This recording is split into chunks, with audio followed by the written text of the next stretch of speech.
ಎಲ್ಲರ ಮತ್ತೊಂದು ಕೋರಿಕೆಯ ಮೇರೆಗೆ ಸರ್ ಕರೆಂಟ್ ಇವೆಂಟ್ಸ್ ಜೊತೆಗೆ ಜಿಯೋಗ್ರಫಿ ತರಗತಿಯನ್ನು ಮಾಡಿ ಅಂತ ತುಂಬ ಜನ ಬೇಡಿಕೆಯನ್ನು ಸಲ್ಲಿಸಿದ್ದಾರೆ. ಹಾಗಾಗಿ ಇವತ್ತು ಒಂದು ವಿಶೇಷವಾದಂತಹ ಜಿಯೋಗ್ರಫಿ ತರಗತಿಯನ್ನು ನಿಮ್ಮ ಮುಂದೆ ಡಿಸ್ಕಷನ್ ಮಾಡ್ತಾ ಇದ್ದೀನಿ. ಒಳಗ್ರಹಗಳಾಗಿದ್ದಾವೆ, ಇವೆಲ್ಲವೂ ಆಂತರಿಕ ಗ್ರಹಗಳು, ಇವೆಲ್ಲವೂ ಬಾಹ್ಯ ಗ್ರಹಗಳು, ಹೊರಗಿರ್ತಕ್ಕಂತಹ ಗ್ರಹಗಳು ಅಂತೇಳಿ ನಾವು ಭಾವಿಸ್ಬೇಕಾಗಿದೆ. ಒಂದ್ಸರಿ ನೋಟ್ ಮಾಡ್ಕೋಬೇಕು. ಏನಂತಂದ್ರೆ ಈ ಕೆಳಗಿನಲ್ಲಿ ಯಾವುದು ಬಾಹ್ಯ ಗ್ರಹ ಅಲ್ಲ ಅಂತ ಪ್ರಶ್ನೆ ಕೇಳಿದಾಗ ಮೇಲದ ಒಂದು ಹಾಕಿಬಿಟ್ಟಿರ್ತಾರೆ ಸ್ನೇಹಿತರೆ. ಯಾವ್ದಾದ್ರು ಒಂದು ಯಾವುದು ಹೌದು ಅಂತ ಕೇಳಿದ್ರೆ ಕೆಳಗಿನ ಒಂದು ಹಾಕಿಬಿಟ್ಟಿರ್ತಾನೆ. ಮತ್ತೆ ನೋಡ್ತಾ ಹೋಗೋಣ ಇನ್ನು ಏನೇನು ವಿಶೇಷವಾಗಿರ್ತಕ್ಕಂಥ ಮಾಹಿತಿ ಇದೆ. ಗ್ರಹಗಳ ಬಗ್ಗೆ ಸಂಬಂಧಪಟ್ಟಿರ್ತಕ್ಕಂಥ ಗ್ರಹ ಇದೆ. ನಿಮ್ಮ ಕಣ್ಮುಂದೆ ಕಾಣ್ತಿರ್ತಕ್ಕಂಥ ಗ್ರಹ ಬುಧ ಗ್ರಹ. ಮೆರ್ಕ್ಯುರಿ. ಏನ್ ಸರ್ ಇದು ಬುಧ ಗ್ರಹ? ಪ್ರಶ್ನೆ ಏನ್ ಕೇಳ್ತಾನೆ? ಸೂರ್ಯನಿಗೆ ಅತಿ ಹತ್ತಿರದಲ್ಲಿರುವ ಗ್ರಹ ಯಾವುದು ಅಂತ ಪ್ರಶ್ನೆ ಕೇಳ್ಬಿಡ್ತಾನೆ. ಮೆರ್ಕ್ಯುರಿ ನೆನ್ಪಿಟ್ಕೋಬೇಕು. ಬುಧ ಗ್ರಹ ನಮ್ಮ ಸೌರಮಂಡಲದಲ್ಲಿ 1ನೇ ಸ್ಥಾನದಲ್ಲಿರುವಂತಹ ಗ್ರಹವನ್ನು ಬುಧ ಗ್ರಹ ಎಂದು ಕರೆಯುತ್ತಾರೆ. ಹಾಗೆ ಬುಧ ಗ್ರಹಕ್ಕೆ ಸಂಬಂಧಪಟ್ಟಿರ್ತಕ್ಕಂಥ ಮಾಹಿತಿಯನ್ನು ನೋಡ್ತಾ ಹೋಗೋಣ. ಸೌರಮಂಡಲದ ಅತಿ ಚಿಕ್ಕದಾಗಿರುವಂತಹ ಗ್ರಹವಾಗಿದೆ. ಸೌರಮಂಡಲದ ಚಿಕ್ಕ ಗ್ರಹ ಮತ್ತು ಸೂರ್ಯನಿಗೆ ಅತಿ ಸಮೀಪದಲ್ಲಿ ಹತ್ತಿರದಲ್ಲಿರುವಂತಹ ಗ್ರಹ ಆಗಿದೆ. ಈ ಎರಡು ಪ್ರಶ್ನೆಗಳನ್ನ ತುಂಬಾ ಸರಿ ಕೇಳಿದ್ದೇನೆ, ಹಾಗಾಗಿ ನೆನಪಿಟ್ಕೋಬೇಕಾಗಿರ್ತಕ್ಕಂಥ ಅಂಶ. ಸೂರ್ಯನಿಂದ 85 ದಶಲಕ್ಷ ಕಿಲೋಮೀಟರ್ ದೂರದಲ್ಲಿದೆ. ಎಷ್ಟು ಕಿಲೋಮೀಟರ್ ದೂರದಲ್ಲಿದೆ ಅಂತ ಹೇಳಿದ್ರೆ 58 ದಶಲಕ್ಷ ಕಿಲೋಮೀಟರ್ ದೂರದಲ್ಲಿದೆ ಅಂತಕ್ಕಂಥ ನೆನಪಿಟ್ಕೋಬೇಕಾಗಿದೆ. 58 ನೆನಪಿಟ್ಕೋಬೇಕು. ಕಡಿಮೆ ತಿರುವಿಕೆಯ ದಿನಗಳು ಅಂದ್ರೆ ಸೂರ್ಯನ ಸುತ್ತ ತಿರುಗಿ ಹಾಕಲಿಕ್ಕೆ ಅತಿ ಕಡಿಮೆ ದಿನಗಳನ್ನು ತೆಗೆದುಕೊಳ್ಳುತ್ತೆ. ಬರೀ 88 ಡೇಸ್ ಅಂದ್ರೆ 88 ದಿನಗಳಲ್ಲಿ ತನ್ನ ಸುತ್ತ ಅಂದ್ರೆ ಸೂರ್ಯನ ಸುತ್ತಕ್ಕೆ ತೆಗೆದುಕೊಳ್ತಕ್ಕಂತಹ ದಿನಗಳಾಗಿದೆ. ನಮ್ಮ ಭೂಮಿ ಅಂದ್ರೆ 365 ದಿನಗಳು ಬೇಕು. ಓಕೆ, ಸೂರ್ಯನ ಸುತ್ತ ಹಾಕ್ಲಿಕ್ಕೆ. ಈ ಬುಧ ಗ್ರಹ ಕಡಿಮೆ ದಿನ, ಜಸ್ಟ್ 88 ಡೇಸ್ ಆಯ್ತು ಅಂದ್ರೆ 88 ದಿನಗಳು ಆಯ್ತು ಅಂತ ಹೇಳಿದ್ರೆ ಸೂರ್ಯನ ಸುತ್ತಿ ಹಾಕಿ ಬಂದಿರುತ್ತೆ. ಯಾಕಂದ್ರೆ ಹತ್ತಿರವಾಗಿರೋದ್ರಿಂದ ತುಂಬಾ ಸ್ಪೀಡ್ ಆಗಿ ತಿರುಗುತ್ತೆ ಅಂತ ನೆನಪಿಟ್ಕೋಬೇಕಾಗಿದೆ. ಇದು ಯಾವುದೇ ಉಪಗ್ರಹವನ್ನ ಹೊಂದಿಲ್ಲ, ಗಮನಿಸಬೇಕಾಗಿರ್ತಕ್ಕಂಥ ಅಂಶ. ಈ ಕೆಳಗಿನ ಯಾವ ಗ್ರಹ ಉಪಗ್ರಹ ಹೊಂದಿಲ್ಲ ಅಂತೇಳಿ 3 ಉಪಗ್ರಹಗಳನ್ನು ಹೊಂದಿರುವಂತದ್ದು ಒಂದು ಬುಧ ಹೊಂದಿರುವುದಂತ ಕೊಟ್ಟಿರ್ತಾರೆ. ಸೊ ಹಾಗಾಗಿ ಬುಧ ಗ್ರಹ ಸರಿಯಾದ ಉತ್ತರ ಆಗಿರುತ್ತೆ. ಈ ಗ್ರಹಕ್ಕೆ ಯಾವುದೇ ಉಪಗ್ರಹಗಳು ಇರೋದಿಲ್ಲ. ಉಪಗ್ರಹ ಅಂದ್ರೆ ಏನ್ ಸರ್ ಬಂದಾಗ ಹೇಳ್ತೀನಿ, ಟಾಪಿಕ್ ಬರಲಿ ಹೇಳ್ತೀನಿ. ನೆಕ್ಸ್ಟ್ ನೋಡೋಣ. ಇದನ್ನು ಅಧ್ಯಯನ ಮಾಡಲು ಮೆಸೆಂಜರ್, ನೋಡಿ ನೆನ್ಪಿಟ್ಕೋ, ಮೆಸೆಂಜರ್ ಅಂತಕ್ಕಂಥ ಉಪಗ್ರಹವನ್ನು ಯಾವ ದೇಶ ಅಂತ ಕೇಳ್ತಾನೆ. ಅಮೆರಿಕದ ನಾಸಾದವರು ಯಾವ ವರ್ಷದಲ್ಲಿ? 2011ರಲ್ಲಿ ಅಂತ ನೆನ್ಪಿಟ್ಕೋಬೇಕು. ಓಕೆ, 2011 2011ರಲ್ಲಿ ಕಳಿಸಲಾಯಿತು. ಯಾವ ಉಪಗ್ರಹ ಅಂತ ಹೇಳಿದ್ರೆ ಮೆಸೆಂಜರ್ ಅಂತಕ್ಕಂಥ ಉಪಗ್ರಹ. ಯಾವ ದೇಶ ಅಂತ ಹೇಳಿದ್ರೆ ಅಮೆರಿಕದ ನಾಸಾ ಅಂತಕ್ಕಂಥ ಬಾಹ್ಯಾಕಾಶ ಸಂಸ್ಥೆ ಇದೆಯಲ್ಲ, ಅದು 2011ರಲ್ಲಿ ಇದರ ಅಧ್ಯಯನಕ್ಕಾಗಿ ಕಳಿಸಿರ್ತಕ್ಕಂಥ ಉಪಗ್ರಹ ಆಗಿದೆ. ಮಾನವ ತಯಾರು ಮಾಡಿರ್ತಕ್ಕಂಥ ಕೃತಕ ಉಪಗ್ರಹ ಎಂದು ಕರೆಯುತ್ತೇವೆ. ಓಕೆ, ಉಪಗ್ರಹಕ್ಕೂ ನಾವು ಮಾಡಿಸಿರ್ತಕ್ಕ ಉಪಗ್ರಹಕ್ಕೂ ವ್ಯತ್ಯಾಸ ಇದೆ. ನೋಡ್ತಾನೆ. ಈ ಗ್ರಹವು ಅತಿ ಹೆಚ್ಚು ತಾಪಮಾನ, ಯಾಕಂದ್ರೆ ಸೂರ್ಯನಿಗೆ ಹತ್ತಿರ ಇದೆ ಅಂತ ಗೊತ್ತಾಗಿದ್ದಿಲ್ಲ, ಅದು ಕೋರ್ನಲ್ಲಿ ಎಷ್ಟಿರುತ್ತೆ ಟೆಂಪರೇಚರ್ ಅಂತ ಗೊತ್ತಿದೆ. ಸೊ ಸೂರ್ಯನಿಗೆ ಹತ್ತಿರವಾಗಿರ್ತಕ್ಕಂಥ ಕೇವಲ 58 ದಶಲಕ್ಷ ಕಿಲೋಮೀಟರ್ ದೂರದಲ್ಲಿರ್ತಕ್ಕಂತಹ ಈ ಬುಧ ಗ್ರಹ ಅತ್ಯಂತ ಹೆಚ್ಚು ತಾಪಮಾನವನ್ನು ಹೊಂದಿದೆ ಅಂತಕ್ಕಂಥ ಗಮನಿಸಬೇಕಾಗಿರ್ತಕ್ಕಂಥ ಅಂಶ. ಓಕೆ, ನೆಕ್ಸ್ಟ್ ನೋಡ್ತಾ ಹೋಗೋಣ. ಕಣ್ಮುಂದೆ ಬರ್ತಾ ಇದೆ. ಯಾವ ಗ್ರಹ ಇರ್ಬೋದು ಅಂತ ಯೋಚನೆ ಮಾಡಿದಿರಿ? ಓಕೆ, ಎಲ್ಲರಿಗೂ ಹೇಳ್ತಾ ಇರ್ತಾರೆ ನಿನಗೆ ಶುಕ್ರ ದಶೆ ಹೊಡಿಬೇಕು, ಶುಕ್ರ ದಶೆ ಬಂದ್ರೆ ನಿನ್ನ ಭವಿಷ್ಯ ಬದಲಾಗುತ್ತೆ. ಹಾಗಾದ್ರೆ ಆ ಶುಕ್ರ ಗ್ರಹದ ಬಗ್ಗೆ ತಿಳ್ಕೊಳ್ಳೋಣ. ಶುಕ್ರ ಗ್ರಹ ನಿಮ್ಮ ಮುಂದೆ ಕಾಣ್ತಾ ಇದೆ. ಶುಕ್ರ ಗ್ರಹದ ಬಗ್ಗೆ ಏನಪ್ಪ ವಿಶೇಷತೆ? ಈ ಗ್ರಹವನ್ನು ಬೆಳ್ಳಿ ಚುಕ್ಕಿ ಎಂದು ಕರೆಯುತ್ತಾರೆ. ಈ ಪ್ರಶ್ನೆ ಒಂದ್ಸರಿ ಬಂದಿದೆ. ಈ ಪ್ರಶ್ನೆ FDA ಒಳಗೆ SDA ಒಳಗೆ ಬಂದಿದೆ. ಇದನ್ನ ಮುಂಜಾನೆಯ ನಕ್ಷತ್ರ, ಬೆಳಗ್ಗೆ ಎದ್ದು ನೋಡಿದ ತಕ್ಷಣ ನಿಮಗೆ ಕಾಣುತ್ತೆ ಒಂದು ನಕ್ಷತ್ರ. ಓಕೆ, ಅದು ನಮಗೆ ಬೆಳಕಿರೋದ್ರಿಂದ ಸೇಮ್ ನಕ್ಷತ್ರ ಕಾಣ್ತಲ್ಲ, ಹಾಗೆ ಕಾಣ್ತಾ ಇರೋದ್ರಿಂದ ಅದನ್ನು ನಾವು ನಕ್ಷತ್ರ ಅಂತ ಭಾವಿಸಿರ್ತೇವೆ. ನೀವು ಬೆಳಗ್ಗೆ ಎದ್ದ ನಂತರ ಪೂರ್ವ ದಿಕ್ಕಿನಲ್ಲಿ ಕಾಣಿದಾಗ ಒಂದ್ಸರಿ ಪೂರ್ವ ದಿಕ್ಕಿನಲ್ಲಿ ಕಾಣುತ್ತೆ, ತುಂಬಾ ಸಲ ಪೂರ್ವ ದಿಕ್ಕಿನಲ್ಲಿ ನೋಡಿದಾಗ ಇನ್ನೂ ನಮಗೆ ನಕ್ಷತ್ರ ಕಾಣ್ತಾ ಇದೆ ಅಂತ ಭಾವಿಸ್ತೇವಲ್ಲ, ತುಂಬಾ ಪ್ರಕಾಶವನ್ನ ಕಾಣುತ್ತಲ್ಲ, ಅದೇ ಶುಕ್ರ ಗ್ರಹ. ಬರಿಗಣ್ಣಿನಿಂದ ನೋಡಬಹುದು. ಓಕೆ, ಶುಕ್ರ ಗ್ರಹ ಎಲ್ಲರಿಗೂ ಕಾಣುತ್ತೆ. ನೆಕ್ಸ್ಟ್ ನೋಡ್ತಾ ಹೋಗೋಣ. ಇದು ಅತ್ಯಂತ ಪ್ರಕಾಶಮಾನವಾಗಿರ್ತಕ್ಕಂಥ, ಹಾಗಾಗಿ ನಮ್ಗೆ ಬರಿಗಣ್ಣಿಂದ ಕಾಣಿಸ್ತಾ ಇರುತ್ತೆ, ಪ್ರತಿನಿತ್ಯ ನೋಡ್ಬೋದು. ಇದರ ಮೋಡಗಳು ಗಂಧಕಾಮ್ಲ, ಸಲ್ಫ್ಯೂರಿಕ್ ಆಮ್ಲಗಳಿಂದ ಹೊಂದಿರುವುದರಿಂದ ಭೂಮಿಯಿಂದ ಇದನ್ನು ವೀಕ್ಷಿಸಬಹುದು. ಭೂಮಿಯಿಂದ ಬರಿಗಣ್ಣಿನಿಂದ ನಾವೆಲ್ಲರೂ ವೀಕ್ಷಣೆ ಮಾಡಲಿಕ್ಕೆ ಅನುಕೂಲಕರವಾಗಿರ್ತಕ್ಕಂಥದ್ದು. ಭೂಮಿಗೆ ಹತ್ತಿರವಾದ ಗ್ರಹ, ನಮ್ಮ ಭೂಮಿಗೆ ಸಮೀಪವಾಗಿರ್ತಕ್ಕಂಥ ಗ್ರಹ. ಈ ಕಡೆ ಭಾಗ ಬಂದಾಗ ಮಂಗಳ ನಮಗೆ ಸಮೀಪ, ಈ ಕಡೆ ಭಾಗ ಬಂದಾಗ ನಮಗೆ ಶುಕ್ರ ನಮಗೆ ಸಮೀಪವಾಗಿರ್ತಕ್ಕಂಥ ಗ್ರಹ ಆಗಿದೆ. ಈ ಗ್ರಹಕ್ಕೆ ಉಪಗ್ರಹ ಇಲ್ಲ. ನೋಡಿ, ಬುಧಕ್ಕೂ ಇಲ್ಲ, ಶುಕ್ರ ಗ್ರಹಕ್ಕೂ ಕೂಡ ಉಪಗ್ರಹಗಳು ಇಲ್ಲ. ಯಾವ್ದು ಇದೆ ಅಂತ ಗೊತ್ತಾದ್ರೆ ಇಲ್ಲ ಅನ್ನೋದಕ್ಕೆ ನಮ್ಗೆ ಟಿಕ್ ಹಾಕ್ಲಿಕ್ಕೆ ಅನುಕೂಲ ಆಗುತ್ತೆ. ಈ ಗ್ರಹದಲ್ಲಿ ಇಂಗಾಲದ ಡೈಆಕ್ಸೈಡ್ ಇರುವುದರಿಂದ, ಇಂಗಾಲದ ಡೈಆಕ್ಸೈಡ್ ಹೆಚ್ಚಿರುತ್ತೆ ಇರುವುದರಿಂದ ಶಾಖವನ್ನು ಹೀರಿಕೊಳ್ಳುತ್ತದೆ, ಶಾಖವನ್ನು ತನ್ನ ಹತ್ರ ಸೆಳ್ಕೊಳ್ಳುತ್ತೆ, ಹಾಗಾಗಿ ಹೆಚ್ಚು ತಾಪಮಾನ ಹೊಂದಿದೆ ಅಂತಕ್ಕಂಥ ನಮ್ಗೆ ಗೊತ್ತಾಗಿರ್ಬೇಕಂತ ಅಂಶ. ನೆಕ್ಸ್ಟ್ ನೋಡ್ತಾ ಹೋಗೋಣ. ಶುಕ್ರ ಗ್ರಹ ತಿರುವಿಕೆ 225 ದಿನ. ಓಕೆ, 225 ದಿನಗಳ ಕಾಲ ತೆಗೆದುಕೊಳ್ಳುವಂತಹ ಸಮಯ ಆಗಿದೆ. 225 ದಿನ. ಹಾಗಾದ್ರೆ ಬುಧ ಗ್ರಹ ಎಷ್ಟಂತ ಹೇಳಿದ್ದೆ, ನೆನಪಿದೆ ಅಂತ ಭಾವಿಸ್ತಾ ಇದ್ದೀನಿ. ಓಕೆ, ಕಾಮೆಂಟ್ ನಲ್ಲಿ ಮಾಡಿ ನೋಡೋಣ. 225 ದಿನ ತನ್ನ ತಿರುವಿಗೆ ತಗೊಳ್ಳುತ್ತೆ. ನಮ್ಮ ಭೂಮಿ ಎಷ್ಟು ತಗೊಳುತ್ತೆ, 365 ದಿನ. ನೋಡ್ತಾ ಹೋಗೋಣ. ಈ ಗ್ರಹವು ಪ್ರೇಮ ದೇವತೆ ಸಹ ಎಂದು ಕರೆಯುತ್ತಾರೆ. ಪ್ರೇಮ ದೇವತೆ ಅಂತ ಕರೀತಾರೆ. ಇದು ಒಂದು ಹೊಸದಾಗಿರ್ತಕ್ಕಂಥ ವರ್ಡ್, ನೆನ್ಪಿಟ್ಕೊಟ್ರೆ ಪ್ರೇಮ ದೇವತೆ ಅಂತ ಕರೀತಾರೆ ಅಂತಕ್ಕಂಥದ್ದು ನೆನ್ಪಿಟ್ಕೋಬೇಕಾಗಿರ್ತಕ್ಕಂಥ ಅಂಶ. ಓಕೆ, ನೆಕ್ಸ್ಟ್, ನಾವು ನೀವು ಎಲ್ಲರೂ ಬದುಕಿರುವಂತಹ ಸಕಲ ಕೋಟಿ ಜೀವರಾಶಿಗಳು ಬದುಕಲಿಕ್ಕೆ ಯೋಗ್ಯವಾಗಿರುವಂತಹ ಒಂದು ವಿಶೇಷವಾದಂತಹ ಗ್ರಹ, ನಮ್ಮೆಲ್ಲರ ಅಸ್ತಿತ್ವವನ್ನು ಉಳಿಸಿಕೊಂಡಿರುವಂತಹ ಗ್ರಹ, ನಾವೆಲ್ಲರೂ ಇರುವಂತಹ ಗ್ರಹ ಭೂಮಿ. ಭೂಮಿ ನೋಡ್ತಾ ಹೋಗೋಣ. ಭೂಮಿ ವಿಶೇಷತೆ ಏನಿದೆ, ತುಂಬಾ ಸರಿ ಪ್ರಶ್ನೆ ಬಂದಿದೆ. ಇದು ಜೀವಿಗಳನ್ನು ಹೊಂದಿರುವ ಏಕೈಕ ಗ್ರಹ ಆಗಿದೆ. ನಮ್ಮ ಸೌರ ಮಂಡಲದ 8 ಗ್ರಹಗಳಲ್ಲಿ ಇದರಲ್ಲಿ ಮಾತ್ರ ಜೀವಿಗಳು ವಾಸವಾಗಿದ್ದಾವೆ ಅಂತಕ್ಕಂಥ ನಮಗೆ ಗೊತ್ತಿರಬೇಕಾಗಿರ್ತಕ್ಕಂಥ ಸಂಗತಿ. ನೆಕ್ಸ್ಟ್ ನೋಡೋಣ. ಭೂಮಿಯ ಏಕೈಕ ಉಪಗ್ರಹ ಚಂದ್ರ. ನೋಡಿ, ಚಂದ್ರನನ್ನ ನೈಸರ್ಗಿಕ ಉಪಗ್ರಹ ಎಂದು ಕರೆಯುತ್ತಾರೆ. ಭೂಮಿಗೆ ಏಕಮಾತ್ರ ಚಂದ್ರ ಇದ್ದಾನೆ, ನೈಸರ್ಗಿಕ ಉಪಗ್ರಹ. ಓಕೆ, ನೋಡ್ತಾ ಹೋಗೋಣ. ಉಪಗ್ರಹ ಅಂತ ಹೇಳಿದ್ರೆ ನೋಡಿ, ನೆನ್ಪಿಟ್ಕೊಡ್ರಿ. ಉಪಗ್ರಹ ಅಂತ ಯಾವಾಗಲೂ ಹೇಳ್ತೀನಿ ಅಂತ ಹೇಳಿದ್ರೆ ನೆನ್ಪಿಟ್ಕೊಂಡ್ಬಿಡ್ರ. ಸೂರ್ಯನ ಸುತ್ತ ಗ್ರಹಗಳು ಸುತ್ತುತ್ತವೆ. ಆ ಗ್ರಹನಿಗೆ ಚಿಕ್ಕದಾಗಿರುವಂತಹ ಮತ್ತೊಂದು ಉಪಗ್ರಹ ಇರುತ್ತೆ. ಇದ್ರದ್ದು ಕೆಲಸ ಏನು ಅಂತ ಹೇಳಿದ್ರೆ, ಗ್ರಹದ ಕೆಲಸ ಸೂರ್ಯನ ಸುತ್ತ ಸುತ್ತುವುದು. ಉಪಗ್ರಹದ ಕೆಲಸ ಏನಂದ್ರೆ ಸೂರ್ಯನ ಸುತ್ತ ಸುತ್ತುವುದರ ಜೊತೆಗೆ ತಾನು ಹೊಂದಿರುವಂತಹ ಗ್ರಹದ ಜೊತೆಗೂ ಕೂಡ ಸುತ್ತಬೇಕು. ಓಕೆ, ಗ್ರಹದ ಸುತ್ತ ಸುತ್ತುತ್ತಾ ಸೂರ್ಯನ ಸುತ್ತ ಪರಿಭ್ರಮಿಸುವುದು. ಓಕೆ, ಇದು ಉಪಗ್ರಹ ನೈಸರ್ಗಿಕವಾಗಿರ್ತಕ್ಕಂಥ. ಭೂಮಿಯು ಸೂರ್ಯನಿಂದ ಅಂತರವನ್ನು ಕಾಯ್ದುಕೊಂಡು ಪರಿಣಾಮ ಇಲ್ಲಿ ಜೀವಿಗಳು ವಾಸ ಆಗಿದ್ದಾರೆ. ಭೂಮಿಯಿಂದ ಒಂದು ಸರ್ಟೇನ್ ಆಗಿರ್ತಕ್ಕಂತಹ ಡಿಸ್ಟೆನ್ಸ್ ನಲ್ಲಿ ಇದ್ದೀವಿ ನಾವು. ಸೊ ಹಾಗಾಗಿ ಇಲ್ಲಿ ಒಂದು ವಾತಾವರಣ ಕ್ರಿಯೇಟ್ ಆಗಿದೆ. ಆ ವಾತಾವರಣ ಜೀವಿಗಳನ್ನ ವಾಸಿಸ್ಲಿಕ್ಕೆ ಅವಕಾಶವಾಗಿರ್ತಕ್ಕಂತಹ ಸನ್ನಿವೇಶ ಇಲ್ಲಿದೆ. ಹಾಗಾಗಿ ಜೀವಿಗಳು ಯಾಕೆ ಇಲ್ಲೇ ಬದುಕಿದಾವೆ, ಬೇರೆ ಕಡೆಗೆ ಯಾಕಿಲ್ಲ ಅಂತ ಹೇಳಿದ್ರೆ, ಭೂಮಿಗೆ ಮತ್ತೆ ಸೂರ್ಯನಿಗೆ ಒಂದು ಎಕ್ಸಾಕ್ಟ್ ಆಗಿರ್ತಕ್ಕಂತಹ ಪಾಯಿಂಟ್ ಇದೆ. ಅಂದ್ರೆ ವಾತಾವರಣವನ್ನು ಕ್ರಿಯೇಟ್ ಮಾಡ್ತಕ್ಕಂಥ ಅಂಶ ಇದೆ. ಆ ಡಿಸ್ಟೆನ್ಸ್ ಅಲ್ಲಿ ಇದ್ದದಕ್ಕೋಸ್ಕರನೇ ಇಲ್ಲಿ ವಾತಾವರಣ ಸೃಷ್ಟಿಯಾಗಿದೆ ಅಂತಕ್ಕಂಥ ನಾವು ಗಮನಿಸಬೇಕಾಗಿರ್ತಕ್ಕಂಥ ಅಂಶವಾಗಿದೆ. ನೆಕ್ಸ್ಟ್ ಕಾಣಿಸ್ತಾ ಇದೆ ಅಂಗಾರಕ. ಓಕೆ, ಕೆಂಪು ಗ್ರಹ ಯಾವುದು ಗೆಸ್ ಮಾಡಿದ್ರಿ ಅಂದ್ಕೊಳ್ತೀನಿ. ಎಸ್, ನೀವು ಗೆಸ್ ಮಾಡಿದ್ದು ಸರಿ. ಮಂಗಳ ಗ್ರಹದ ಬಗ್ಗೆ ನೋಡ್ತಾ ಹೋಗೋಣ. ಮಂಗಳ ಭೂಮಿಯ ಸಮೀಪದಲ್ಲಿರುವಂತಹ ಮತ್ತೊಂದು ಗ್ರಹ. ಇದನ್ನ ಭೂಮಿಯ ಅವಳಿ ಗ್ರಹ ಅಂತಲೂ ಕರೀತಾರೆ.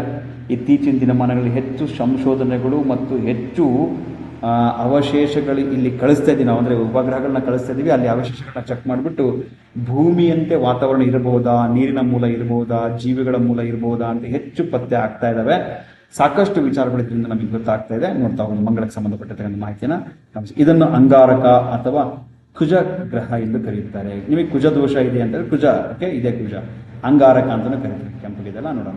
ಇದರ ಮೇಲ್ಮೈ ಕಬ್ಬಿಣದ ಆಕ್ಸೈಡ್ಗಳಿಂದ ಹೊಂದಿರೋದ್ರಿಂದ ಇದು ಕೆಂಪು ಗ್ರಹ. ಓಕೆ, ತುಂಬ ಮೈನಿಂಗ್ ವ್ಯವಸ್ಥೆ ಇರುತ್ತೆ, ಐರನ್ ಕಂಟೆಂಟ್ ಇರೋದ್ರಿಂದ ಇದು ಆಕ್ಸೈಡ್ಗಳಿಂದ ಕೂಡಿರ್ತಕ್ಕಂತಹ ಒಂದು ಕಣಗಳಿಂದ ಕೂಡಿರ್ತಕ್ಕಂತಹ ವ್ಯವಸ್ಥೆ ಇರೋದ್ರಿಂದ ಇದು ಕೆಂಪಾಗಿ ಕಾಣುತ್ತದೆ. ಓಕೆ, ನೆಕ್ಸ್ಟ್ ನೋಡ್ತಾ ಹೋಗೋಣ. ಉಪಗ್ರಹ ಫೋಬೋಸ್ ಮತ್ತು ಡೆಮೋಸ್. ಓಕೆ, ಸೌರಮಂಡಲದ ಅತಿ ಚಿಕ್ಕ ಉಪಗ್ರಹಗಳು ಇದಕ್ಕಿದ್ದಾವೆ. 2 ಉಪಗ್ರಹಗಳು ನೆನಪಿಡಬೇಕು. ಫೋಬೋಸ್ ಮತ್ತು ಡೆಮೋಸ್ ಅಂತಕ್ಕಂತಹ ಉಪಗ್ರಹಗಳು ಈ ಕೆಳಗಿನ ಯಾವ ಗ್ರಹದಲ್ಲಿ ಕಂಡು ಬರುತ್ತದೆ ಅಂತ ಪ್ರಶ್ನೆ ಕೇಳ್ತಾನೆ. 4 ಉತ್ತರಗಳನ್ನ ಕೊಟ್ಟಿರ್ತಾನೆ. ಆವಾಗ ನೆನ್ಪಿಟ್ಕೋಬೇಕು. ಮಂಗಳ ಗ್ರಹ ನೆನ್ಪಿಟ್ಕೋಬೇಕಾಗಿರ್ತಕ್ಕಂಥದ್ದು. ನೆಕ್ಸ್ಟ್, ಮಂಗಳ ಗ್ರಹದಲ್ಲಿ ಒಂದು ದಿನದ ಅವಧಿ 24 ಗಂಟೆ 36 ನಿಮಿಷ. ಸೇಮ್ ನಮ್ಮ ಭೂಮಿಗೆ ಇದ್ದಷ್ಟು ಇರುತ್ತೆ. ಹಂಗಾಗಿ ಹೇಳಿದ್ದಾನೆ, ಅದು ಭೂಮಿಯ ಪರ್ಯಾಯ ಗ್ರಹ ಅಂತ ಹೇಳಿ. ಓಕೆ, ಭೂಮಿಯ ಅವಳಿ ಗ್ರಹ ಅಂತಲೂ ಕರೀತಾರೆ ಅಂತ ಹೇಳಿ. ಓಕೆ, ನೆಕ್ಸ್ಟ್ ನೋಡ್ತಾ ಹೋಗೋಣ. 2013 ನವೆಂಬರ್ 5ರಂದು 2013 ನವೆಂಬರ್ 5 ರಂದು ಇಸ್ರೋ PSLV-C-25 ಎಂಬ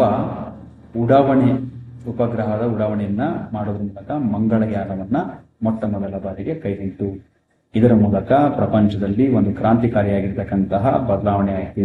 ಏನಾಯ್ತು ಹೇಗಾಯಿತು, ಇತ್ತೀಚಿನ ದಿನಮಾನಗಳಾಗಿರ್ತಕ್ಕಂಥ ಅಪ್ಡೇಟ್ಸ್ ಅಂತಕ್ಕಂಥದ್ದು ನಮ್ಮ ಚಂದ್ರಯಾನ ಬಂದಾಗ ನಿಮಗೆ ಇನ್ನೂ ತುಂಬ ಡೀಟೇಲ್ ಆಗಿ ಹೇಳ್ತೀನಿ. ಚಂದ್ರಯಾನ ಮಾಡಬೇಕಾದ ಹೇಳ್ತೀನಿ, ಕರೆಂಟ್ ಇವೆಂಟ್ಸ್ ಇಂದ ಬರ್ತಕ್ಕಂಥದ್ದು.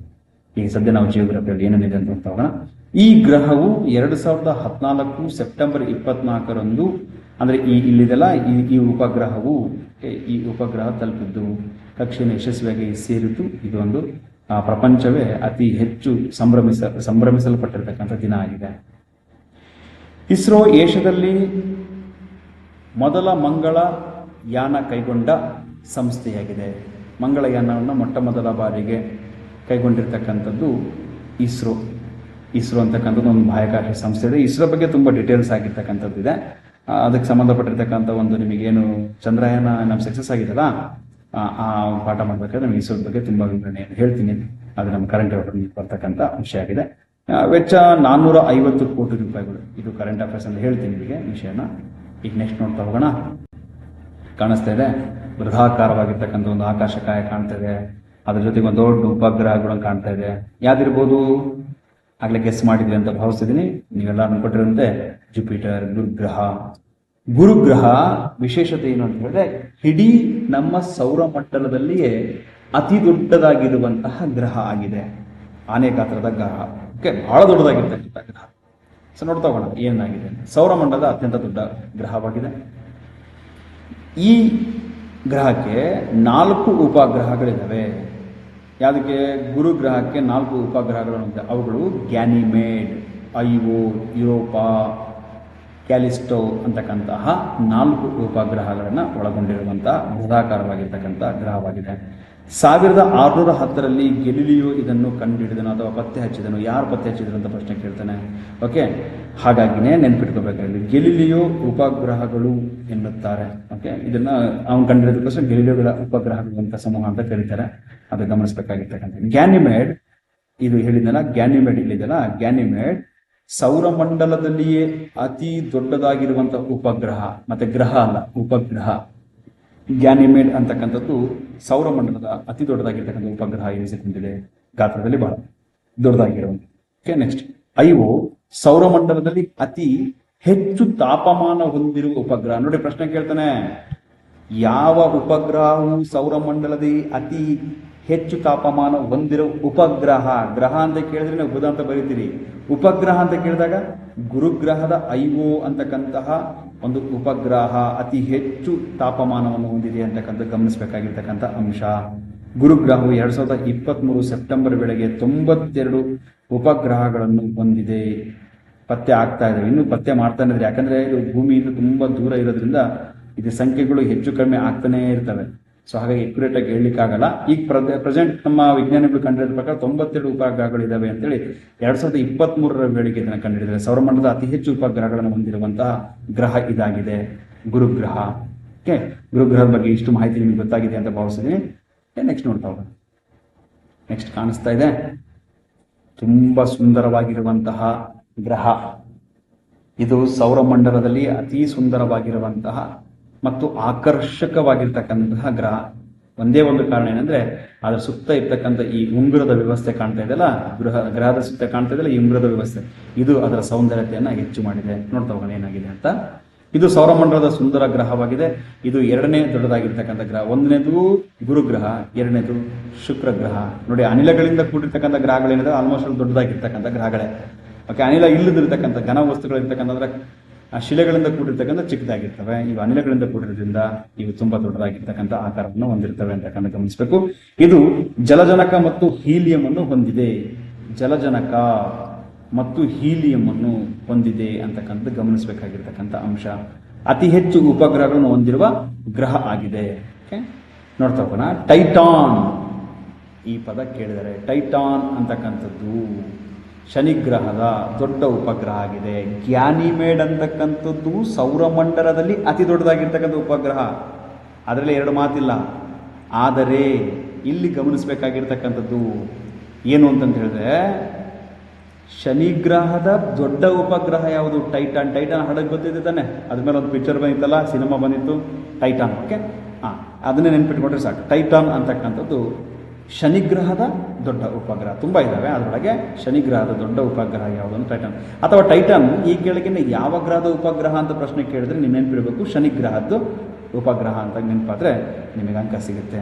ಈ ಗ್ರಹದಲ್ಲಿ 1800 ಕಿಲೋಮೀಟರ್ ಗಂಟೆಯ ವೇಗದಲ್ಲಿ ಬಿಸಿಯಾಗಿರ್ತಕ್ಕಂತಹ ಮಾರುತಗಳು ಬೀಸ್ತವೆ ನೋಡಿ. 1800 ಕಿಲೋಮೀಟರ್ ಪರ್ ಗಂಟೆಯ ವೇಗದಲ್ಲಿ, ಪರ್ ಅವರ್ ಓಕೆ ಸ್ಪೀಡ್ನಲ್ಲಿ ಮಾರುತಗಳು ಬೀಸ್ತಾ ಇರ್ತವೆ.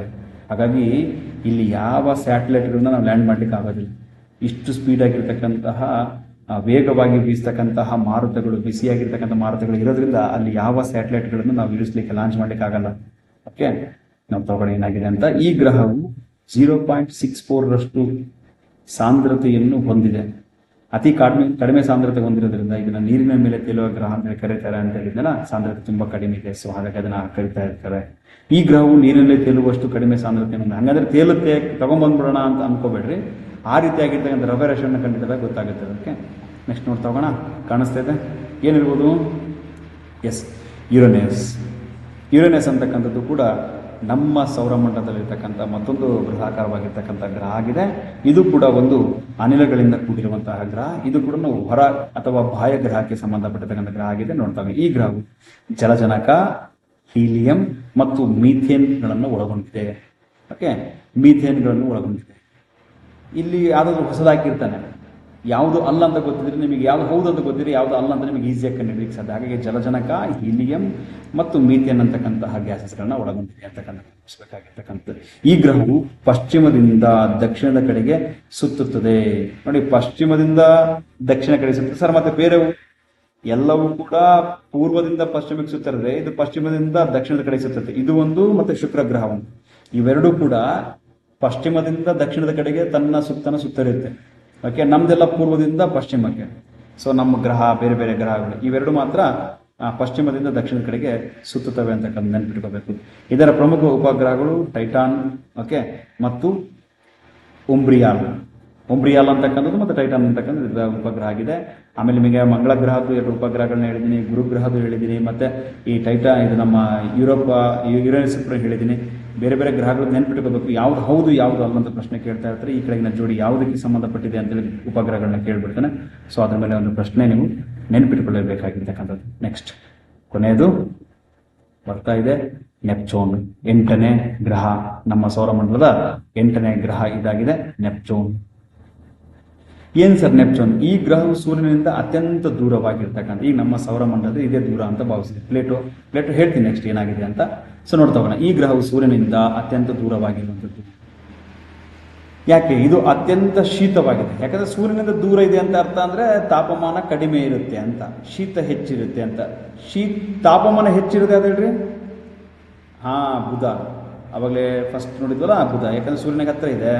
ಇದು ಸೂರ್ಯನಿಂದ ತುಂಬಾ ದೂರ ಇರೋದ್ರಿಂದ ಇದು ಹೆಚ್ಚು ಶೀತಮಾನವನ್ನು ಹೊಂದಿರತಕ್ಕಂಥದ್ದು. ಈ ಕೆಳಗಿನ ಯಾವ ಗ್ರಹವನ್ನು ಅತಿ ಹೆಚ್ಚಿನ ಶೀತ ಗ್ರಹ ಎಂದು ಕರೆಯುತ್ತಾರೆ ಅಂತ ಪ್ರಶ್ನೆ ಕೇಳಿದಾಗ ನೆನ್ಪಿಡಬೇಕು, ನೆಪ್ಚೂನ್ ಗ್ರಹವನ್ನು ನಾವು ಶೀತ ಗ್ರಹ ಎಂದು ಕರಿತೀವಿ. ಈ ಗ್ರಹವು ತಿರುವಿಕೆ 164.8 ವರ್ಷಗಳು. ಎಷ್ಟು ಟೈಮ್ ತೆಗೆದುಕೊಳ್ಳುತ್ತೆ ಅಂತ ಸುತ್ತರಿಲಿಕ್ಕೆ. ಓಕೆ, ತನ್ನ ಇದು ಸೂರ್ಯನ ಸುತ್ತ ತಾನು ರೌಂಡ್ ಹಾಕ್ಲಿಕ್ಕೆ ಇಷ್ಟ ತೆಗೆದುಕೊಳ್ಳುವಂಥ ವರ್ಷ. ನೋಡ್ತಾ ಹೋಗೋಣ. ಇದರ ಪ್ರಮುಖ ಉಪಗ್ರಹಗಳು ಟ್ರೈಟಾನ್, ಅಲ್ಲಿ ಟೈಟಾನ್ ಅಂತ ಬಳಸಿದ್ದೀನಿ, ಇಲ್ಲಿ ಟ್ರೈಟಾನ್ ನೆನ್ಪಿಟ್ಕೋಬೇಕು. ಮತ್ತೆ ನೇರಿಡ್ ಅಂತಕ್ಕಂಥ ಉಪಗ್ರಹಗಳನ್ನ ಇದು ತನ್ನಲ್ಲಿ ಒಳಗೊಂಡಿದೆ. ಇದು ಮೀಥೇನ್, ಹೀಲಿಯಂ ಜಲಜನಕವನ್ನು ಹೊಂದಿದ್ದು ನೀಲಿ ಬಣ್ಣವನ್ನು ಹೊರಸೂಸುವಂಥದ್ದಿದೆ. ಸೊ ಗ್ಯಾಸಸ್ಗಳಿರೋದ್ರಿಂದ ಇದು ನೀಲಿ ಬಣ್ಣ ಕಾಣಿಸುತ್ತೆ. ಮತ್ತೆ ಶೀತ ಹೆಚ್ಚಿಗಿರೋದ್ರಿಂದ ಆ ರೀತಿ ಕಾಣ್ತಾ ಇರುತ್ತೆ. ಹಾಗಾಗಿ ಗಮನಿಸಬೇಕಾಗಿರ್ತಕ್ಕಂಥ ಅಂಶ. ಈ ಗ್ರಹವನ್ನು ಅಧ್ಯಯನ ಮಾಡಲು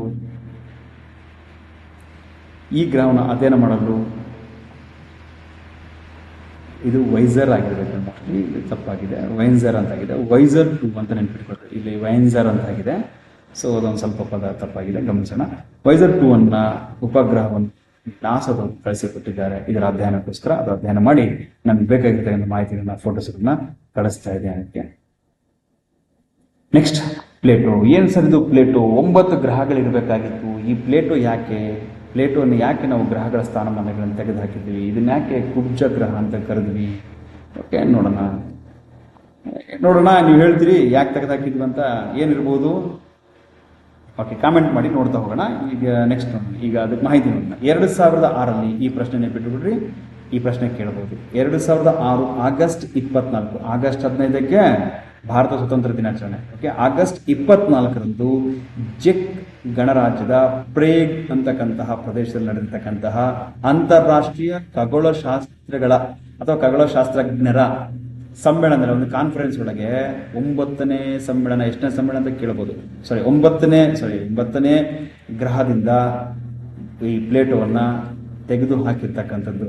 ಓಕೆ, 2006 ಆಗಸ್ಟ್ 24 ಚೆಕ್ ಗಣರಾಜ್ಯದ ಪ್ರೇಗ್ ಅಂತಕ್ಕಂತಹ ಪ್ರದೇಶದಲ್ಲಿ ನಡೆದಿರ್ತಕ್ಕಂತಹ ಅಂತಾರಾಷ್ಟ್ರೀಯ ಖಗೋಳಶಾಸ್ತ್ರಜ್ಞರ ಸಮ್ಮೇಳನದಲ್ಲಿ 9ನೇ ಗ್ರಹದಿಂದ ಪ್ಲೇಟವನ್ನ, ಆ ಸ್ಥಾನಮಾನವನ್ನ, ಗ್ರಹದ ಸ್ಥಾನವನ್ನ ತೆಗೆದು ಹಾಕಲಾಯಿತು. ಯಾಕೆ ಸಾರ್? ಇದು ನಿರ್ದಿಷ್ಟವಾಗಿರ್ತಕ್ಕಂತಹ ಕಕ್ಷೆಯಲ್ಲಿ ಸುತ್ತಾ ಇರಲಿಲ್ಲ. ಇದಕ್ಕೆ ನಿರ್ದಿಷ್ಟವಾಗಿರ್ತಕ್ಕ ಕಕ್ಷೆನೇ ಇಲ್ಲ ಅನ್ನೋ ಕಾರಣವನ್ನು ನೀಡಿ ಎಲ್ಲರ ಒಮ್ಮತದ ಮೇರೆಗೆ ನಮ್ಮ ಖಗೋಳಶಾಸ್ತ್ರಜ್ಞರು ಪ್ಲೇಟವನ್ನ ಗ್ರಹದ ಸ್ಥಾನಮಾನದಿಂದ ತೆಗೆದುಹಾಕಿ ಅದನ್ನು ಕೇವಲ ಒಂದು ಆಕಾಶಕಾಯವನ್ನಾಗಿ, ಕುಬ್ಜ ಗ್ರಹವನ್ನಾಗಿ ಮಾಡಿದ್ದಾರೆ. ನೆನಪಿಟ್ಟುಕೋಬೇಕಾಗಿರ್ತಕ್ಕಂಥ ಅಂಶ. ಸೊ ಇದು ನಿಮ್ಮ ಮುಂದೆ ಕಾಣ್ತಾ ಇರ್ತಕ್ಕಂಥದ್ದು, ಇದು ನಮ್ಮ ಟೋಟಲ್ ಸೌರವ್ಯೂಹದ ಒಂದು ಸಾಂದರ್ಭಿಕವಾಗಿರ್ತಕ್ಕಂಥ ಚಿತ್ರವನ್ನು ನೋಡ್ತಾ ಇದ್ದೀವಿ. ಇಲ್ಲಿ ನೀವು ಗಮನಿಸ್ತಾ ಇದ್ದೀರಿ, ಇಲ್ಲಿ ನಮ್ಮ ಸೂರ್ಯ ಇದ್ದಾನೆ. ಓಕೆ, ಈಗ ಎಲ್ಲಾ ಗ್ರಹಗಳು ನೋಡ್ಕೊಂಡ್ ಬಂದಿವಲ್ಲ, ಒಂದೊಂದು ಗ್ರಹಗಳು ನೋಡ್ಕೊಂಡ್ ಬಂದಿವಲ್ಲ. ಇಲ್ಲಿ ಬುಧ ಇದೆ, ಬುಧ ಸೂರ್ಯನಿಗೆ ಹತ್ತಿರವಾಗಿರುವಂಥದ್ದು. ಓಕೆ, ಇಲ್ಲಿ ನಮಗೆ ಶುಕ್ರ ಕಾಣ್ತಾ ಇದೆ. ಓಕೆ, ಬೆಳ್ಳಿ ಚುಕ್ಕಿ, ಮುಂಜಾನೆ ನಕ್ಷತ್ರ ಎಂದು ಕರೆಯುತ್ತೇವೆ. ಇದು ನಾವು ವಾಸವಾಗಿರ್ತಕ್ಕಂತಹ ಭೂಮಿ. ಇಲ್ಲಿ ಕಾಣ್ತಾ ಇದೆ ನಮ್ಮ ಭೂಮಿಯ ಪಕ್ಕದಲ್ಲಿ ಹತ್ತಿರವಾಗಿರ್ತಕ್ಕಂಥ ಗ್ರಹ, ನಮ್ಮ ಅವಳಿ ಗ್ರಹ ಅಂತಕ್ಕಂಥದ್ದು ಗಮನಿಸಬೇಕಾಗಿರ್ತಕ್ಕಂಥ ಮಂಗಳ. ಓಕೆ, ಮಂಗಳ ಕಾಣ್ತಾ ಇದೆ. ಈ ಗ್ರಹಗಳು, ಈ 4 ಗ್ರಹಗಳಲ್ವಾ. ಓಕೆ, ಇಲ್ಲಿ ನಮಗೆ ಕಾಣಿಸ್ತಾ ಇರ್ತಕ್ಕಂಥದ್ದು, ಇಲ್ಲಿ ಯಾವ್ದು ಕಾಣ್ತಾ ಇದೆ? ಗುರು. ಗುರು ಆದ ತಕ್ಷಣ ನಮಗೆ ಶನಿ, ಶನಿ ಆದ ತಕ್ಷಣ ಯುರೇನಸ್, ಯುರೇನಸ್ ಆದ ತಕ್ಷಣ ನೆಪ್ಚೂನ್. ಇಲ್ಲಿ ನೋಡಿ, ಇವೆಲ್ಲ ದೊಡ್ಡ ಗಾತ್ರದಲ್ಲಿದೆ. ಯಾವ್ದಾದಿದೆ? ಇದು ಒಂದು ದೊಡ್ಡ ಗಾತ್ರದಲ್ಲಿದೆ. ಇಲ್ಲೊಂದು ದೊಡ್ಡ ಗಾತ್ರದ ಗ್ರಹ ಇದೆ. ಈ ಭಾಗದಲ್ಲಿರ್ತಕ್ಕಂಥದ್ದು ಒಂದು ದೊಡ್ಡ ಗಾತ್ರದ ಗ್ರಹ ಇದೆ. ಮತ್ತು ಇಲ್ಲೊಂದು ದೊಡ್ಡ ಗಾತ್ರದ ಗ್ರಹ ಕಾಣಿಸ್ತಾ ಇದೆ. ಇವನ್ನೇನಂತ ಕರಿತೀವಿ ಅಂತ ಹೇಳಿದ್ದೆ ನಾನು. ಇವನ್ನೆಲ್ಲವನ್ನು ಕೂಡ ಏನ್ ಹೇಳಿದ್ದೆ? ಬಾಹ್ಯ ಗ್ರಹಗಳು ಎಂದು ಕರೆಯುತ್ತೇವೆ. ಓಕೆ, ಈ ಮಂಗಳದಿಂದ ಹಿಡಿದು ನಮ್ಮ ಬುಧ ತನಕ ಇರ್ತಕ್ಕಂಥ ಗ್ರಹಗಳು ಏನಂತ ಕರೀತಾರೆ? ಒಳಗ್ರಹಗಳು ಎಂದು ಕರೆಯುತ್ತಾರೆ. ಆಂತರಿಕ ಗ್ರಹಗಳು ಎಂದು ಕರೆಯುತ್ತಾರೆ. ಇವುಗಳನ್ನ ಬಾಹ್ಯ ಗ್ರಹಗಳು ಎಂದು ಕರೀತೇವೆ. ಅನಿಲ ಗ್ರಹಗಳು ಎಂದರೆ ಯಾವುವು ಅಂತ ಕೇಳಿದ್ರೆ ಇವೇ ಅನಿಲ ಗ್ರಹಗಳು. ಅನಿಲಗಳು ಹೆಚ್ಚು ಕೂಡಿರ್ತವೆ. ಸೊ ಹಾಗಾಗಿ ಇವು ದೊಡ್ಡದಾಗಿರ್ತಕ್ಕಂಥ ಆಕಾರದಲ್ಲಿ ಕಾಣ್ತಾ ಇರುವಂಥದ್ದು. ಸೊ ಹಾಗಾಗಿ ಇವನ್ನ ನೆನಪಿಟ್ಕೋಬೇಕಾಗಿರ್ತಕ್ಕಂಥ. ಸರ್, ಇಲ್ಲೇನೋ ಡಾಟ್ಸ್ ಕಾಣ್ತಾ ಇದ್ದಲ್ಲ, ಏನಿವು? ಎಲ್ಲ ಚಿಕ್ಕ ಚಿಕ್ಕ ಚಿಕ್ಕದಾಗಿರ್ತಕ್ಕಂಥ ಡಾಟ್ ಇದ್ದಾವೆ. ಒಂದು ಶೇಪ್ ನಿಖರವಾಗಿರ್ತಕ್ಕ ಶೇಪ್ ಇಲ್ಲ, ಕೆಲವೊಂದು ಶೇಪ್ ಇದ್ದಾವೆ. ಏನಿವು ನೋಡಿ? ಒಂದ್ಸರಿ ಪ್ರಶ್ನೆ ಕೇಳಿದ್ದೀನಿ. ಇವನ್ನ ಕ್ಷುದ್ರ ಗ್ರಹಗಳು ಎಂದು ಕರೀತಾರೆ. ಓಕೆ, ಕ್ಷುದ್ರ ಗ್ರಹ. ಈ ಕ್ಷುದ್ರ ಗ್ರಹಗಳು ಅಂದ್ರೆ ಏನು ಸರ್? ಈ ಕ್ಷುದ್ರ ಗ್ರಹಗಳು ಎಂದರೆ ಏನು ಅಂತ ಪ್ರಶ್ನೆ. ಕ್ಷುದ್ರ ಗ್ರಹಗಳು ಯಾವ್ಯಾವ ಗ್ರಹಗಳ ನಡುವೆ ಕಂಡು ಬರುತ್ತದೆ ನೋಡಿ? ಗುರು ಮತ್ತು ಮಂಗಳ ಗ್ರಹದ ನಡುವೆ ಸಹಸ್ರಾರು ಸಂಖ್ಯೆಯಲ್ಲಿ ಇರುವಂತಹ ಆಕಾಶ ಕಾಯಗಳಿದಾವೆ. ಇದಕ್ಕೆ ನಿರ್ದಿಷ್ಟವಾಗಿರ್ತಕ್ಕಂಥ ಆಕಾರಗಳಿಲ್ಲ. ಆಕಾಶ ಕಾಯಗಳು ಸುತ್ತಾ ಇರ್ತವೆ, ಒಂದು ನಿರ್ದಿಷ್ಟ ಪಥದೊಳಗೆ ಸುತ್ತುತ್ತಾ ಇರ್ತವೆ. ಅವುಗಳನ್ನು ಕ್ಷುದ್ರ ಗ್ರಹಗಳು ಎಂದು ಕರೆಯುತ್ತೇವೆ. ಓಕೆ, ಆ ಕ್ಷುದ್ರ ಗ್ರಹಗಳ ಬಗ್ಗೆ ಇನ್ನೂ ಬಹಳ ಮಾಹಿತಿ ಇದೆ. ಯಾವುದು ಕ್ಷುದ್ರ ಗ್ರಹಗಳು ದೊಡ್ಡದು ಇದೆ ಅದೆಲ್ಲ ನೋಡ್ತಾ ಹೋಗೋಣ. ಓಕೆ, ಈಗ ನಮ್ಮ ಸೌರಮಂಡಲದಲ್ಲಿರ್ತಕ್ಕಂತಹ 8 ಗ್ರಹಗಳು ಕಾಣಿಸ್ತಾ ಇದಾವೆ. ಒಂದೇ ಸಾಲಿನಲ್ಲಿ ತೋರಿಸುವಂತ ಪ್ರಯತ್ನ ಮಾಡಿದ್ರೆ ನೋಡಿ, ಗುರು ಎಷ್ಟು ದೊಡ್ಡ ಕಾಣ್ತಾ ಇದೆ. ಮತ್ತು ಶನಿ, ಅದ್ರ ಪಕ್ಕದಲ್ಲಿರ್ತಕ್ಕಂಥ ಈ 2 ಗ್ರಹಗಳು, ಇವೆಲ್ಲ ಗ್ಯಾಸಸ್ಗಳಿಂದ ಕೂಡಿರುವಂತಹ ಗ್ರಹಗಳು ಅಂತ ಹೇಳ್ತೀವಿ, ಅನಿಲಗಳಿಂದ ಕೂಡಿರುವಂತಹ ಗ್ರಹಗಳು. ನೋಡಿ, ನಮ್ಮ ಭೂಮಿ ಎಷ್ಟು ಚಿಕ್ಕದಿದೆ. ಗುರುವಿನ ಮುಂದೆ ನಮ್ಮ ಭೂಮಿ ಎಷ್ಟು ಚಿಕ್ಕದಾಗಿರ್ತಕ್ಕಂಥ ಗ್ರಹ ಆಗಿದೆ. ನೋಡಿ, ನಮ್ಮ ಭೂಮಿಗೂ ಮತ್ತು ಶನಿಗೂ ಎಷ್ಟು ದೊಡ್ಡದಾಗಿರ್ತಕ್ಕಂತಹ ವ್ಯತ್ಯಾಸ ಇದೆ. ಓಕೆ, ಇದೆಲ್ಲ ನಮ್ಮ ಸೂರ್ಯನ ಸುತ್ತ ಇರ್ತಕ್ಕಂತಹ ಗ್ರಹಗಳು ಒಂದೇ ಲೈನ್ ನಲ್ಲಿ ಬಂದಾಗ ಹೇಗೆ ಕಾಣುತ್ತೆ ಅಂತಕ್ಕಂಥ ನೋಡೋದು. ಈಗಿರಲ್ಲ, ಒಂದೇ ಲೈನ್ ನಲ್ಲಿ ಇರೋದಿಲ್ಲ. ಸೊ ಒಂದೇ ಲೈನ್ ನಲ್ಲಿ ಇದ್ದಾಗ ಹೇಗೆ ಕಾಣುತ್ತೆ ಅಂತಕ್ಕಂಥದ್ದು ಒಂದು ಸಾಂದರ್ಭಿಕವಾಗಿರ್ತಕ್ಕಂಥ ಚಿತ್ರ ನಿಮ್ಮ ಮುಂದೆ ತರುವಂತ ಪ್ರಯತ್ನವನ್ನು ಮಾಡಿದ್ದೇವೆ. ಓಕೆ, ಈ ಇಷ್ಟು ಮಾಹಿತಿ ನಿಮಗೆ ಇಷ್ಟ ಆಗಿದೆ ಅಂತ ಭಾವಿಸ್ತಾ ಇದ್ದೀನಿ. ಹೆಚ್ಚು ಜನರಿಗೆ ಶೇರ್ ಮಾಡಿ, ಮತ್ತೆ ನಿಮ್ಮ ಅಭಿಪ್ರಾಯಗಳನ್ನು ಕಾಮೆಂಟ್ ಮೂಲಕ ತಿಳಿಸಿ. ಮತ್ತೆ ನಿಮಗೆ ಯಾವ ಕ್ಲಾಸ್ ಮಾಡಬೇಕಾಗಿದೆ, ಯಾವುದು ಇಂಟ್ರೆಸ್ಟ್ ಇದೆ ಅಂತ ತಿಳಿಸಿ. ಮುಂದಿನ ದಿನಮಾನಗಳಿಗೆ ಸಂಬಂಧಪಟ್ಟಿರ್ತಕ್ಕಂಥ ಮತ್ತಷ್ಟು ವಿವರಣೆಯನ್ನು ನಿಮ್ಮ ಮುಂದೆ ತರ್ತಾ ಇದ್ದೀವಿ. ಹೆಚ್ಚು ಜನರಿಗೆ ತಲುಪಿಸ್ರಿ. ಇಷ್ಟ ಆದರೆ ಲೈಕ್ ಮಾಡಿರಿ ಅಂತ ಹೇಳ್ತಾ, ಸಬ್ಸ್ಕ್ರೈಬ್ ಮಾಡಿರಿ, ಹೆಚ್ಚಿನ ಜನರಿಗೆ ತಲುಪಿಸ್ರಿ. ಹೊಸ ಹೊಸ ವಿಡಿಯೋಸ್ಗಳನ್ನ ಮಾಡಲಿಕ್ಕೆ ನೀವೆಲ್ಲರೂ ಸ್ಫೂರ್ತಿ ನೀಡ್ರಿ ಅಂತಕ್ಕಂಥ ಮಾತನ್ನು ಹೇಳ್ತಾ ಇದ್ದೀನಿ. ಇಂಥ ನಿಮ್ಮ ಪ್ರೀತಿಯ ವಿವೇಕಾನಂದ ಕೂಡ್ಲಿಗಿ. ಧನ್ಯವಾದಗಳು.